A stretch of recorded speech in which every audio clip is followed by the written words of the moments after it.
Bandang alas 7 kaninang umaga, lubog pa din sa baha ang ilang parte ng Barangay Burgos, Rodriguez, Rizal. Halos bewang pa ang taas nito at ang ilang mga residente pinipilit na lang lusungin ang mataas na baha para makalabas ng kanilang bahay at makabili ng mga pangangailangan. Dala ang kanilang payong, kapote at bota. Walang takot na nilang nilalakad ang tila ilog na ito. Kahapon pa daw nagsimulang tumaas ang baha sa lugar. Nabigla rin ang mga residente kaya ang ilan sa kanila ay lumikas agad at pumunta sa evacuation center sa Barangay Burgos Covered Court. Dito na rin sila nagpalipas ng gabi habang di pa humuhupa ang baha. Pero ang ilan sa mga residenteng nakatira sa Estrella Homes, sa second floor ng kanilang bahay na lang nanatili para hindi na lumikas. Nang binalikan ng PTV News ang lugar, pasado alas 10 ng umaga kanina, wala ng tubig baha sa lugar. Nalalakaran na rin ang kalsada at nakakapasok na rin ang mga sasakyan. Nagsimula namang maglinis ang mga residente ng kanilang bahay.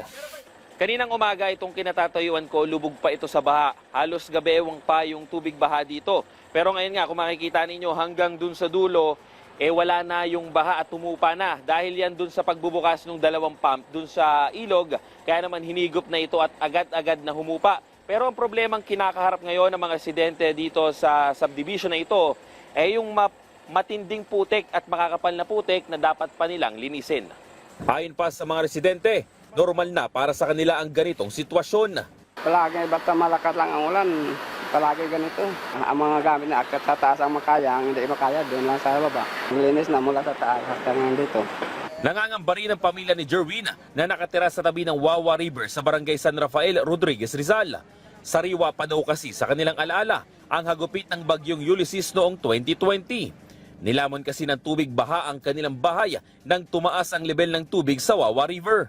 Yung Ulysses po talagang wash out po talaga to. Yun po talaga yung inaatakot namin mangyari na wag na sana maulit. Yung bagyong Ulysses po kasi talagang wash out po talaga to. Grabe po yung pagka sa amin dito ng Ulysses. Kahapon umano, inihanda na rin nila ang kanilang gamit at iniakyat ang mga appliances at kutsyon.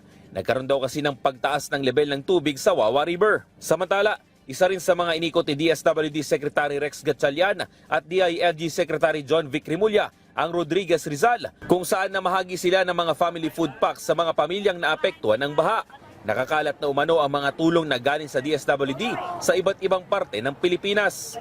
On the side of DSWD naman, nakapag-release na tayo ng close to 100,000 na family food packs. Ibig sabihin, kaya mas malaki numero na yon, may mga areas tayo na binabahay-bahay na ng local government unit yung pag-distribute ng family food pack kahit wala sa loob ng evacuation centers. Ayon naman sa Rizal Disaster Risk Reduction and Management Office, 3 bayan sa Rizal ang binabantayan nila dahil sa baha. Kasama na dyan ang bayan ng Cainta, Taytay at Rodriguez, Rizal.